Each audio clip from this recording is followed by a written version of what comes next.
Branche particulièrement impactée, les pharmacies dans notre pays. Nous sommes en direct avec Gilles Bonnefond, pharmacien, président de l'Union des syndicats de pharmaciens d'officine. Merci beaucoup d'être en direct avec nous. Pouvez-vous déjà nous faire un état des lieux sur la fourniture de masques en ce moment, alors que le pic de l'épidémie n'a pas encore été atteint?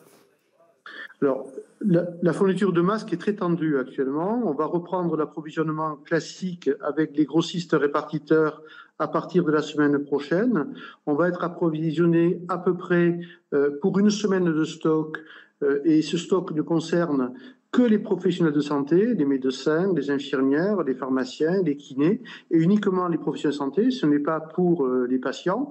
Et on aura une semaine de stock. Donc, j'espère qu'après, on sait qu'il va y avoir des importations assez importantes venant notamment de Chine, voire d'autres pays, et on espère un approvisionnement régulier. Avec les grossistes, c'est assez facile, et on le fera en fonction de la taille des pharmacies et des besoins de la pharmacie, pour qu'aucun professionnel de santé ne soit en difficulté pour accueillir les patients dans son cabinet ou les soins infirmiers à domicile.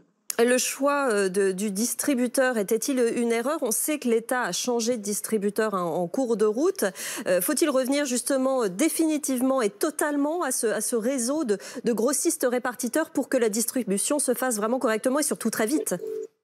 Ouais, je crois que c'est vraiment le plus simple, parce que livrer 21 000 officines, c'est vraiment un métier. Sur la distribution avec Géodis, malheureusement, on a eu à peu près 10% d'incidents de livraison non conforme, voire aucune livraison pour des pharmaciens. Donc ce n'est pas acceptable dans une situation de crise. Donc là, on va revenir à une distribution beaucoup plus fluide, beaucoup plus normale. On a fait un essai, ça n'a pas marché, on répare l'erreur et on revient sur des systèmes de distribution beaucoup plus fluides et beaucoup plus simples.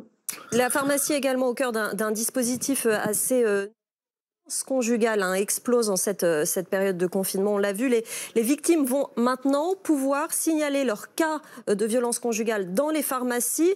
Est-ce que vous êtes d'accord avec ce dispositif? Est-ce que vous avez déjà commencé à voir des femmes qui font appel à ce dispositif? Personne ne peut laisser quelqu'un en détresse. Quand on est ouvert, qu'on est accessible au public, qu'on est référent santé par rapport aux patients, quelqu'un qui ne sait pas comment sortir d'une impasse peut justement s'adresser à ce réseau. Alors bien sûr, on n'est pas la police, on n'est pas la justice, on n'est pas les services sociaux. Nous, ce que l'on va pouvoir donner, c'est le bon numéro de téléphone et donner la possibilité à cette personne qui ne sait pas à qui s'adresser de pouvoir appeler au secours. Si c'est urgent, c'est le 17. Si c'est des violences conjugales, c'est le 3919. Si c'est des violences vis-à-vis des enfants, parce qu'il ne faut pas les oublier non plus, c'est le 119. Donc nous, on va donner la clé pour permettre à ces personnes qui sont en difficulté de pouvoir trouver une porte de sortie. Merci beaucoup Gilles Bonnefond d'avoir été avec nous, pharmacien, président de l'Union des syndicats de pharmaciens d'officine. Merci beaucoup. Ne manquez pas également dans l'actualité cet après-midi, bien sûr, cette